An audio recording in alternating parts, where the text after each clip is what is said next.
अमरावती जिल्ह्यातील Talegaon police station हद्दीत शेंदूरजना घाट मार्गावर झालेल्या भीषण अपघाताने 2 कुटुंबियांवर दुःखाचा डोंगर कोसळला आहे। रस्त्यावर उभे असलेल्या वैभव सव्वानाते आणि धीरज कलावटे यांना अज्ञात वाहनाने धडक दिली। या अपघातात वैभव यांचा जागीच मृत्यू झाला, तर गंभीर जखमी झालेल्या धीरज कलावटे यांच्यावर अमरावतीतील रेडियंट हॉस्पिटलमध्ये उपचार सुरू आहे। मात्र उपचारादरम्यान डॉक्टरांनी धीरज यांना ब्रेन डेड घोषित केले। त्यानंतर दुःखाच्या प्रसंगातही कलावटे कुटुंबियांनी मोठा आणि समाजासाठी प्रेरणादायी निर्णय घेत धीरज यांचे अवयव दान करण्याचा निर्णय घेतला आहे। धीरज कलावटे यांच्या अवयवदानाचा निर्णय घेतल्यानंतर रेडियंट हॉस्पिटलमधील तज्ज्ञ डॉक्टरांच्या टीमने अवयवदानाची प्रक्रिया यशस्वीपणे पूर्ण केली आहे। धीरज यांच्या अवयवांमुळे गरजू रुग्णांना नवं जीवन मिळण्याची आशा निर्माण झाली आहे। आपल्या कुटुंबियातील व्यक्ती गमावल्याचे दुःख असतानाही कलावटे कुटुंबियांनी अवयवदानाचा निर्णय घेत समाजासमोर मानवतेचा आदर्श निर्माण केलाय। यावेळी हिराणा नेत्रदान समितीचे पदाधिकारी आणि कार्यकर्तेही उपस्थित होते। बघा, अवयवदान तर जवळपास 17 अवयवदानापर्यंत झालेले आहे आणि चांदोली कुटुंबाचं जो हे आहे हरिणाचं याच्यात योगदान फक्त एवढं नाही की आम्ही जनजागृतीसाठी प्रयत्न करतो। या कुटुंबांनी जे निर्णय घेतलेले आहेत 17 कुटुंबांनी हे खरं वाखाणण्याजोगं आहे आणि मी एवढंच सांगेल की ती आपल्यावर वाढलेली जबाबदारी असं समजून आम्ही ते स्वीकार केलेला आहे। अवयव रुग्णालयातून सुरक्षितपणे दुसऱ्या ठिकाणी नेण्यासाठी पोलिसांनी विशेष बंदोबस्त ठेवला होता। रस्त्यात कोणताही अडथळा निर्माण होऊ नये याकरिता पोलिसांचे वाहने पुढे, त्यामागे अवयव घेऊन जाणारी अँब्युलन्स आणि त्यानंतर तज्ज्ञ डॉक्टरांची टीम असा मार्ग आखण्यात आला होता। या संपूर्ण प्रक्रियेदरम्यान पोलिसांनी वाहतूक सुरळीत ठेवत अँब्युलन्सला सुरक्षित मार्ग उपलब्ध करून दिला।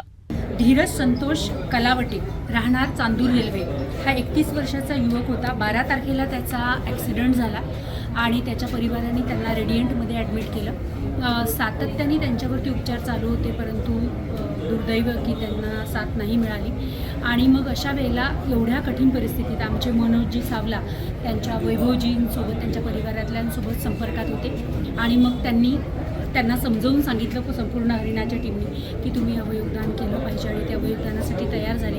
आज त्यांच्या दोन्ही किडन्या आत्ताच दान केलेल्या आहेत आणि त्या रेडियंटमध्ये एका 31 वर्षाच्या मुलीला लागणार सुद्धा आहे 1 किडनी आणि त्यांचा हार्ट पण करणार होतो, पण हार्टमध्ये थोडा प्रॉब्लेम आला, फ्लक्च्युएशन्स होतं म्हणून हार्ट होऊ शकलं नाही, पण लिव्हरसुद्धा त्यांचं डोनेट करण्यात आलं।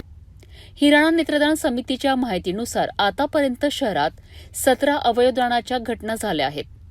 प्रत्येक अवयवदानामागे एका कुटुंबियांचे मोठे दुःख असते, मात्र याच निर्णयामुळे दुसऱ्या कुटुंबाला नव्या आयुष्याची आशा मिळते। धीरज कलावटे यांच्या कुटुंबियांनी घेतलेला हा निर्णय निश्चितच समाजासाठी प्रेरणादायी ठरणार आहे।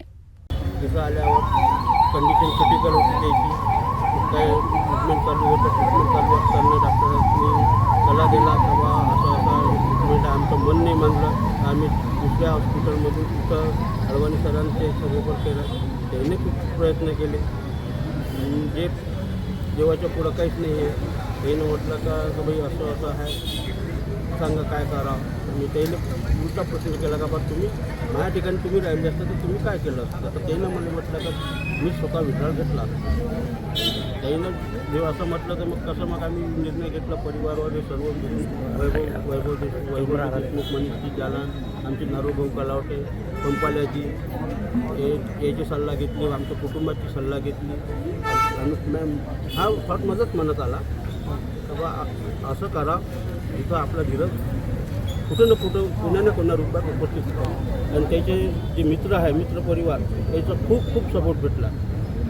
त्याचं नाव त्याचे असे एक मित्र नाही आहे की त्याचं नाव घेऊन मी मोकळा होतो। भरपूर मित्र आहे, काही मित्र तर इथपर्यंत आले का बरं तुम्ही काका सांगा काय तुम्ही निर्णय घेतला होता का कशाबद्दल डोनेशनचा निर्णय घेतला का बा असं कसं कोणा स्वरूपात आमचा जो पोरगा आहे तो कुठं ना कुठं उपस्थित आहे।